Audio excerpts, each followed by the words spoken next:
Բարև ձեզ իմ զրուցակիցներն այսօր իրավունքի Եվրոպա միավորում հասարակական կազմակերպության նախագահ Լուսինե Հակոբյանն է եւ փաստաբան Տիգրան Եգորյանն է։ Բարև ձեզ։ Բարև ձեզ։ Շնորհակալություն հրավերն ընդունելու համար։ Կարող ենք այսօր տեղի ունեցավ հայտարարություն 4+4+4 ֆորմատի վերաբերյալ, երբ 4+4+4 ֆորմատին մասնակցող քաղաքացիական սեկտորի ներկայացուցիչները հաղորդագրություն կամ հաշվետվություն էին ներկայացրել հանրությանը, նշելով գործընթացը, ակնկալիքները եւ արդյունքները, որը գրանցվեց եւ ըստ էության վերջում նշել եք, որ չնայած դեր կառուցողական աշխատանքին եւ մոտեցումներին ընդհանուր եզրահանգումների, ընդհանուր մոտեցումների ու կոնսենսուսի չկարողացաք գալ։ Տիգրան, կարող ենք ենթադրել, որ 4+4+4 ձևաչափը ավարտվեց աշխատանքները այդ փուլում եւ ինչ էր, ինչ արդյունք եք ակնկալում եւ ինչ ունենք հիմա։ Այս բանը դա փաստ է։ Եվ արդյունքների, ակնկալիքների վերաբերյալ եւս այդ հաշվետվության մեջ ներկայացրել ենք, հույս ունեինք, որ հաշվի առնելով բազմաթիվ խնդիրներ եւ հանգամանքներ, իշխանությունը բավարար գիտակցություն կդրսևորի եւ բավարար կամք կդրսևորի այս ամենաառանցքային խնդիրների շուրջ կոնսենսուս ձևավորելու եւ ի վերջո ձեռնամուխ լինելու ընտրությունների նկատմամբ հանրային վստահության վերականգնման գործընթացին։ Ցավոք պարզվեց, որ մենք ավելի լավատես էինք, քան իրականությունը։ Ըստ էության վերջի հանդիպման ժամանակ ազդարարվեց աշխատանքների ավարտը, երբ 4+4 ձևաչափը նկատի ունեմ ընդդիմադիր կուսակցությունները եւ քաղաքացիական հանրությունը այդ 5 պահանջները, որ ներկայացրել էր իշխանություններին, որոշակի բարեփոխված տարբերակով կոնսենսուսի գալու ակնկալիքով եւս մեկ անգամ ներկայացրեց իշխանություններին եւ Դավիթ Հարությունյանը հայտարարեց, որ սրանք 99%-ով քննարկման ենթակա չեն։ Ինչն էր խնդիրը, ինչը չբավարարեց իշխանություններին եւ ինչը չբավարարեց ձեզ ու ինչ էր այդ 5 պահանջների հիմնական նպատակը։ Նախ ասեմ, որ 5 պահանջները դրանք այն ամբողջը չէին, ինչ որ մենք ունենք ասելու ընտրական օրենսգրքի նոր նախագծի վերաբերյալ։ Դրանք ընդհանրապես այն 5 առաջնահերթ միջոցառումներն էին, որոնք քաղաքացիական հասարակության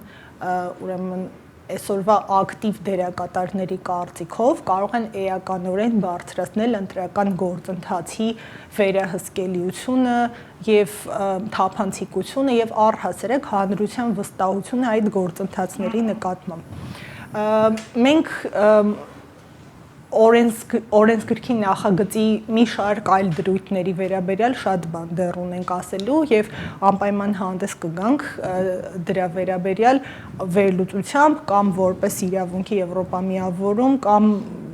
քաղաքացիական հասարակության այլ ուրեմն սուբյեկտների հետ միասին դա դեռ կորոշենք ինչ ձևաչափով ուղղակի 5-ը այս առաջնահերթ կարևոր պահանջներն են շատ կարևոր պահանջներ էլ կան ընտրական օրենսգրքի ուրեմն մեր կողմից ընտրական օրենսգրքի տարբեր փոփոխությունների վերաբերյալ կամ որոշ անփոփոխ թողնված դրույթների վերաբերյալ որոնք ուղղակիորեն հակասում են թե ուրեմն ԵՀԿ-ԺՀՄԻԳ-ի հանրաքվեին վերաբերող զեկույցով արված առաջարկություններին, թե նույն կազմակերպությունների նախկինում արված առաջարկություններին, թե հենց նույն Վենետիկի հանձնաժողովի, հենց իշխանությունների շատ սիրելի, հարգելի լավագույն գործելակարգի մի շարք դրույթներին մի երկու օրինակ կարող եմ բերել, բայց օրինակները շատ են եւ մենք մանրամասն դրանք կհամեմատենք։ Ուրեմն նույն ԵՀԿ-ԺՀՄԻԳ-ը հղում կատարելով Վենետիկի հանձնաժողովի հենց այն նույն փաստաթղթին, որը մեզ բոլորիս արդեն քաջածանոթ է շնորհիվ իշխանության, ասում է, որ պետք է զգալիորեն ընդլայնվեն բողոքարկման սուբյեկտների իրավունքները եւ ընտրատարածքի յուրաքանչյուր ընտրող պետք է իրավունք ունենա բողոքարկելու ընտրությունը եւ ընտրության արդյունքները։ Եվ նույն ԵԱԿ-ԺՀՄԻԳ-ը հղում կատարելով այդ առաջարկությանը արձանագրում է, որ մեր օրենսգրքում բողոքարկման սուբյեկտներին ընձեռվող տրվող իրավունքները խիստ նեղ են։ Սակայն այդ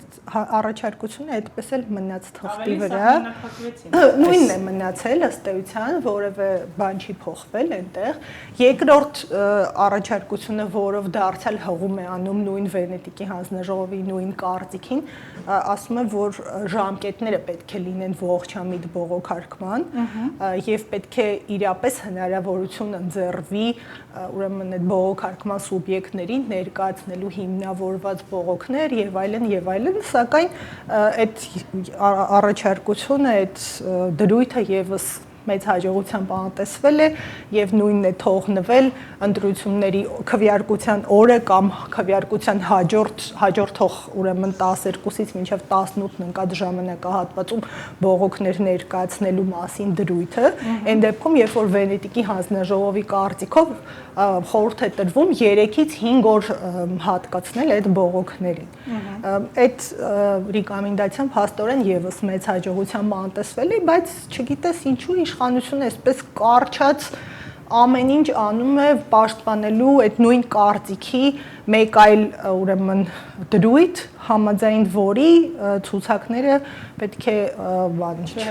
չհրապարակվեն։ Ցուցակներին դեռ կանջադառնանք, Տիգրան, այնուամենայնիվ բանակցություններն ու հանդիպումները տեղի էին ունենում այս 5 առաջարկների շուրջ, որոնցից էր ցուցակների քվեարկած ցուցակների պաշտոնական հրապարակումը, տեսար նկարահանումը տեղամասերի, ցուցակների մաքրումը,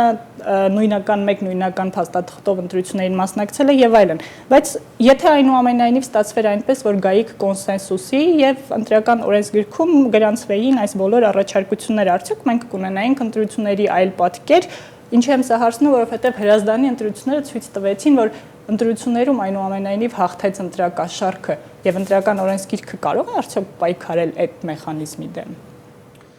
Իհարկե կարող է, եւ այդ մեխանիզմի դեմ է հնարավոր պայքարել եւ հնարավոր է վարչական ռեսուրսի չարաշահման դեմ պայքարել, դրանք պայքար ասածը եւ օրենսգրքով սահմանված կարգավորումները դրանք շատ ուղղակի այսպես արարք պատիժ տիրույթում չի պետք դիտարկել, թեև վարչական ռեսուրսի չարաշահման հետ կապված հենց այդպիսի կարգավորումներով է կարելի արդյունավետ այդ պայքար մղել տարբեր պաշտոնյաների դեմ, որոնց համար կոնկրետ պատասխանատվություններ կարող են սահմանվել այս կամ այն գործունեությունը նախընտրական քարոզչության շրջանակներում իրականացնելու համար, ինչը էապես կզսպի այդ սեկտորի ներթափանցումը, ակտիվ ներթափանցումը ընտրական process նախընտրական քարոզչության շրջանում։ Նաև այլ ռեսուրսների նախընտրական քարոզչության ֆինանսավորման հետ կապված կարգավորումներ հնարավոր է նախատեսել, ինչը տարբեր երկրներում կատարվում է, որը եւս էապես ազդում է այն կապիտալի ձևավորմանը, որը օգտագործելով իրականացվում է նախընտրական քարոզչություն, մեխանիզմներ շատ կան։ Դրանք հնարավոր է անպայման նախատեսելով ընտրական օրենսգրքում, ինչպես նաև վարչական իրավախախտումների վերաբերյալ օրենսգրքում կամ քրեական օրենսգրքում հասնել շոշափելի արդյունքների։ Իհարկե կմնա, միշտ կմնա եւ բոլոր երկրներում կա որոշակի տոկոս այնուամենայնիվ չարաշահումներ իրականացնելու։ Այս դա արդեն, այսպես ասած, ավանդույթի, գիտակցության եւ մշակույթի ձևավորման խնդիր է, ինչը շատ բնական է։ Այսպես ասած 100%-անոց արդյունքը մեկ բան է, շոշափելի եւ էական արդյունքը այլ բան է։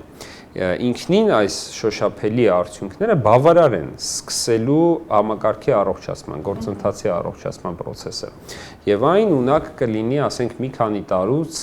լրիվ բարեփոխվելու։ Այսինքն, եթե այս պահանջները, ձեր պահանջները ընդունվեին, ապա կսկսվեր համակարգի առողջացման գործընթաց։ Այո։ Մասնավորապես դրանց որպես առանցքային դրույթ դա ստորագրած ցուցակների հրապարակման խնդիրներ, որը ոչ միայն այդ գործընթացը կսկսեր, այլ նաև էական եւ նույնիսկ հսկայական կանխարգելիչ հանգամանք կլիներ ընտրական գործընթացում կեղծիքներ կատարող այդ հատվածին զսպելու, նրանց այդ կեղծիքներ կատարելուց հրաժարվելու պարտադրելու ուղղությամբ։ Այդ ցուցակների հրապարակման հետ կապված մի քաղաքացիական հանրությունը եւ ընդդիմադիր կուսակցությունները տարիներ շարունակ խոսում են ցուցակները, քվեարկած ցուցակները պաշտոնապես հրապարակելու անհրաժեշտության մասին։ Կառավարության աշխատակազմի ղեկավարի նախարար եւ ընտրական օրենսգրքի հիմնական հեղինակներից մեկը Դավիթ Հարությունյանը խոսելով ցուցակների ես միակ հեղինակը, որովհետեւ այդ քննարկումներում կամ անունը դնենք բանակցություններ, բարձ դարձավ, որ ինքն է հեղինակը, որովհետեւ այդպիսի արտահայտություններ եմ, ես նախատեսեցի, ես գրեցի, ես ֆիքսեցի։ Շատ լավ, ընտրական օրենսգրքի հեղինակ Դավիթ Հարությունյանը խոսելով ընտրացուցակների հրապարակման մասին միշտ բարձրաձայնում է հետևյալ հարց-պատասխանը. ինչի համար եք ուզում հրապարակել ցուցակները։ Ի վերջո դրանք անհրաժեշտ են պատշաճ բողոք ձևակերպելու դատարան գնալու համար։ Դրա համար նոր ընտրական օրենսգրքի նախագիծը նախատեսում է այն 2 ժամյա հնարավորությունը դիտորդների վստահված անձանց, ովքեր կարող են գրավոր քաղվածքներ անել, ծանոթանալ եւ պատշաճ ձևակերպել իրենց դիմումը։ Ինչի համար ենք պահանջում մենք ցուցակների հրապարակում։ Եվ հենց ինքը նույն Դավիթ Հարությունյանը դրան պատասխանում է, երբ ասում է, որ որևէ պաշտոնական փաստաթուղթ մենք ձեզ չենք տա, եկեք արտագրեք ձեր ցանկացած գույնի եւ չափի թղթիկների վրա, ինչ կուզեք, դրանից հետո դրանով արեք։ Բայց առնվազն դուք ինձ չեք կարենա ներկայացնել պաշտոնական փաստաթուղթ եւ երբ դուք ինձ բերեք այդ թղթիկը, ես կկարենամ ասել, որ ինչ է սա ապացուցում։ Սա հենց այդ պատասխանն է եւ հենց այդպես էլ վարվում են այն մարմինները, որոնք իրավասու եւ պարտավոր են ապահովել ընտրական վեճերի արդյունավետ քննություն։ Ասում են, որ դա ձեր, ասենք, սուբյեկտիվ գնահատականն է, որ Պողոսի փոխարեն Պետրոսն է քվեարկել, դա ձեր սխալ արտագրության հետևանքն է, որ օրինակ այսինչ տեղամասի այսինչ համար է օրինակ անձնագրային տվյալներ լրացված չեն կամ կնիկ կամ ստորագրություն դրված չի այդ տողում, հասկանու՞մ ես։ Մեզ ստիպում են, պարտադրում են մի իրավիճակ, երբ մեզ առաջարկում են առանց ապացույցների ներկայացնել բողոք խոստանալով, որ դրանք լավ կքննվեն։ Սա իհարկե շատ ծիծաղալու մի իրավիճակ է, որում հիմնականում պետք է հենց այդ նույն իրավիճակի առաջարկողները փորձեն հայտնվեն եւ ըստ այդմ հասկանան, թե իրենք մեզ ինչ են առաջարկում։ Իսկ ինչ վերաբերում է 2 ժամին, այդ 2 ժամը, գիտեք, այսօր էլ գոյություն ունի։ Այսօր էլ դուք ցանկացած վերահաշվարկի ժամանակ ըստ օրենքի կարաք այդ վերահաշվարկի համար նախատեսված 4 ժամվա ընթացքում այդ ցուցակները նստեք արտագրեք։ Ոչ մի այսպես ասած ավելի արդյունավետ մի բան չի առաջարկվում։ Սա նման է, գիտեք, այդ աճպարարների են ամենապարզունակ հնարքներին, ինչ որ գլխարկի միջից, չգիտեմ, ճագար հանելու կամ, չգիտեմ, բանա, ինչ որ ուշադրությունը շեղելու եւ ցիտիկին այլ ուղղությամբ թռցնելու հնարքներին։ Շատ էժան, շատ պարզունակ բաներ են, որոնք ես կարծում եմ, որ մեր ժողովուրդը արդեն շատ հստակ տարբերակում է իրարից եւ հասկանում է, որ դա շատ անլուրջ է։ Բայց այնուամենայնիվ լուսնա, տեսեք, հա, ես հնարավորություն կտամ, որտեղ հարցս դրանից է բխում։ Նախ իրենք ասում են, որ մենք ձեզ կտրամադրենք նաև ընտրողների հերթական համարը, որը կօգնի նաև պատշաճ դիմումը ձևակերպելու եւ նշում են, եթե դատարանը որոշի, որ պետք է ցուցակները ներկայացվի դատարան, ապա մենք կներկայացնենք դատարան։ Խնդիրը որն է։ Հիմա էլ է գործում կարգավորումը։ Խնդիրը այն է, որ դատարանները երբեք այդպես չեն որոշում։ Սա առաջինը։ Դատարանները հանրաքվեի գործերի գերակշիռ մեծամասնությունը անգամ վարույթ չեն ընդունել։ Այո։ Հետևաբար այդ փուլին մենք չենք էլ հասնելու։ Բայց ուրիշ խնդիր է։ Խնդիրն այն է, որ ինչու է հարցը դրվում, թե ինչ խնդիր ունեք դուք նրա հետ, որ չեք ցանկանում այդ հնարավորությունը օգտագործել, գալ 2 ժամ ծանոթանալ եւ չի պատասխան այդ նույն պետական պաշտոնատար անձը կամ անձիկ չեն պատասխանում մեր այն հարցին, թե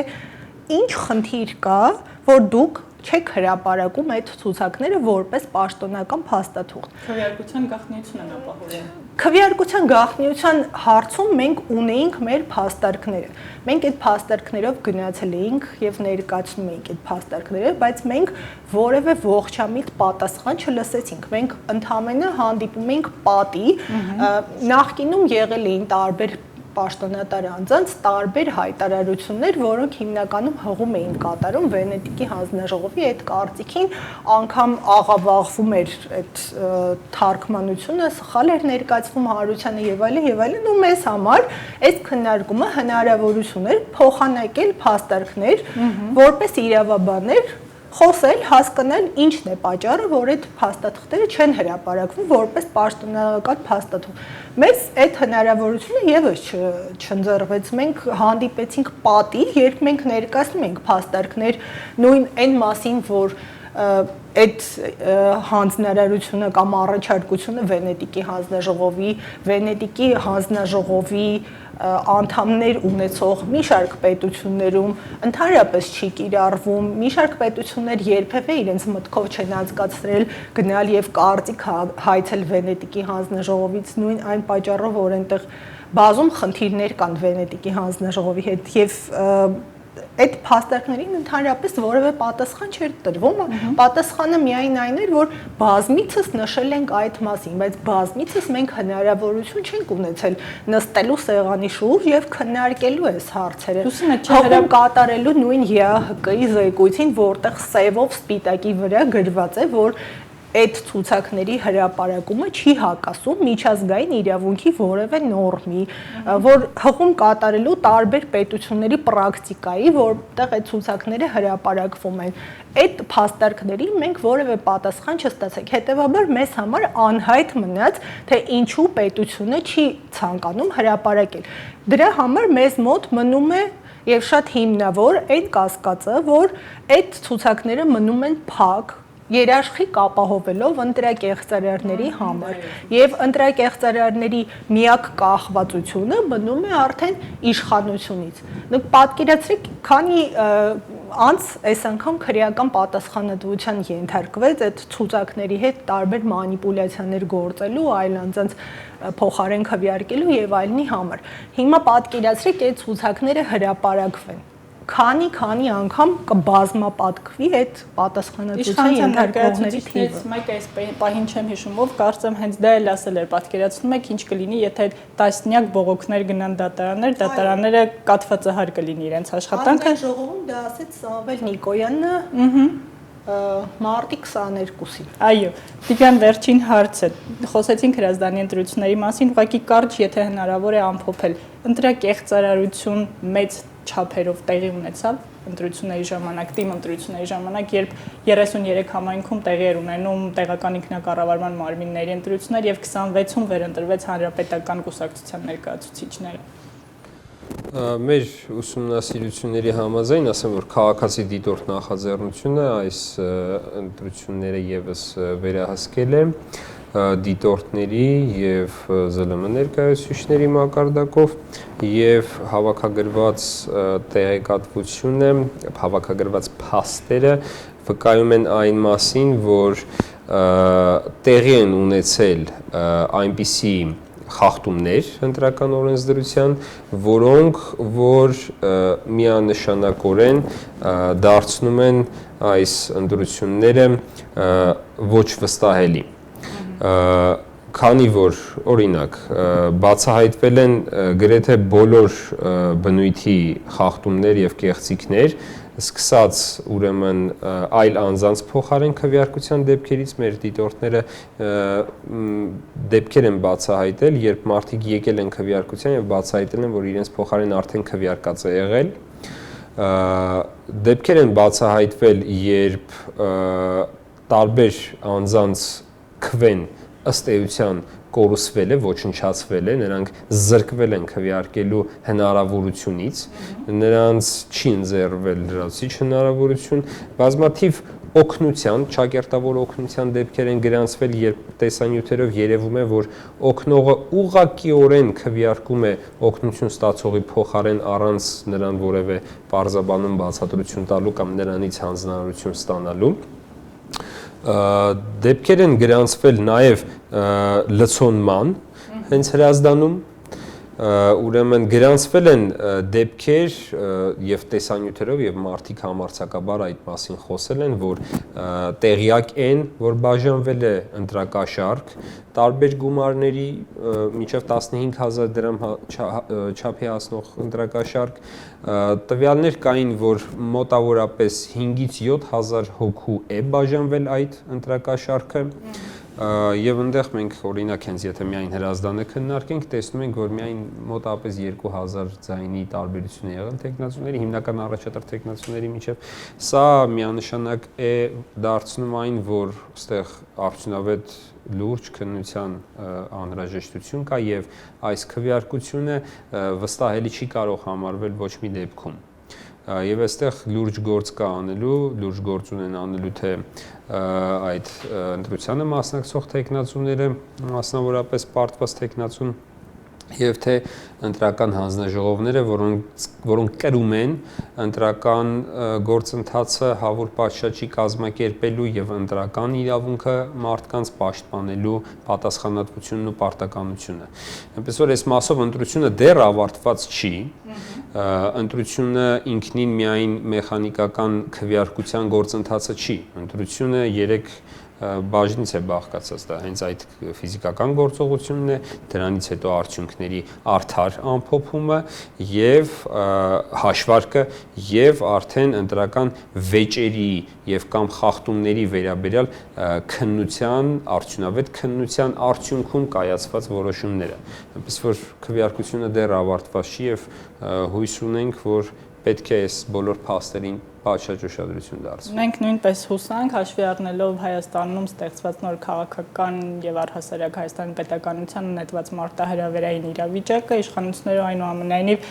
ողջամիտ կգտնվեն եւ կպաշտպանեն Հայաստանում քվեարկողի քաղաքացու իրավունքը, իշխանություն ձևավորելու իրավունքը։ Նշեմ նաեւ, որ այս ուրբաթ վերջապես նոր ընտրական օրենսգրքի նախագիծը կմտնի ազգային ժողով, պետաիրավական հարցերի մշտական հանձնաժողովում կստանա եզրակացություն այդ հանձնաժողովի, Civilnet-ը կաշխատի կհեռարձակեն ուղիղ հեռարձակմամբ եւ հաջորդ շաբաթ, երբ կսկսվի արդեն քառօրյա աշխատանքներ ազգային ժողովի, ընտրական օրենսգիրքը կդառնա հիմնական քննարկվող հարցը, այնպես որ հետևեք Civilnet-ին եւ մնացեք մեր եթերում։